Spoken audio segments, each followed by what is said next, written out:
राजकुमारी का राज्याभिषेक। एक समय की बात है, एक राजा की दो पुत्रियां थीं, राजकुमारी मीरा और राजकुमारी नंदिनी। राजकुमारी मीरा अत्यंत दयालु और सरल स्वभाव की थी, किंतु राजकुमारी नंदिनी बेहद क्रूर और घमंडी स्वभाव की थी। एक दिन दरबार में राजा ने घोषणा की कि वे अपनी दोनों पुत्रियों में से किसी एक को अपना उत्तराधिकारी बनाना चाहते हैं, जो भविष्य में उनका कार्यभार संभालेंगी। तो मंत्रियों ने सलाह दी कि दोनों राजकुमारियों के बीच प्रतियोगिता कराई जानी चाहिए, ताकि हम बेहतर उत्तराधिकारी का चयन कर सकें। राजा ने दोनों राजकुमारियों को सभा में आने का आदेश दिया। जब वे सभा में उपस्थित हुईं, तो उन्हें युद्ध कला की परीक्षा देने को कहा गया। आश्चर्यजनक बात यह थी कि युद्ध कला में दोनों ही राजकुमारियां निपुण थीं, तथा दोनों में से किसी की भी हार नहीं हुई। फिर राजा ने दोनों राजकुमारियों को 1 महीने तक किसी गांव में एक सामान्य मनुष्य की तरह जीवन व्यतीत करने को कहा। तो राजकुमारी मीरा तुरंत ही तैयार हो गई, किंतु राजकुमारी नंदिनी ने कहा कि मैं एक राजकुमारी हूँ और मैं एक साधारण मनुष्य की तरह कैसे रह सकती हूँ। किंतु अंततः उन्हें भी गांव जाना ही पड़ा।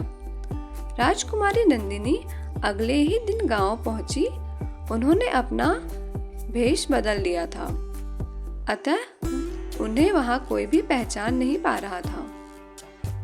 वहां उन्हें किसी ने नहीं पहचाना और वो एक झोपड़ी में रहने लगी और चूल्हे में खाना बनाना, जमीन पर सोना, जंगल से लकड़ियां इकट्ठा करके लाना, पानी भरने के लिए बहुत दूर नदी में जाना। उनके लिए शुरुआत में यह सब बेहद कठिन था, किंतु वे शीघ्र ही उस माहौल में ढल गए। वहां रहकर उन्होंने लोगों की मदद भी की और सबकी सेवा भी की। इस तरह उन्होंने सबका दिल जीत लिया।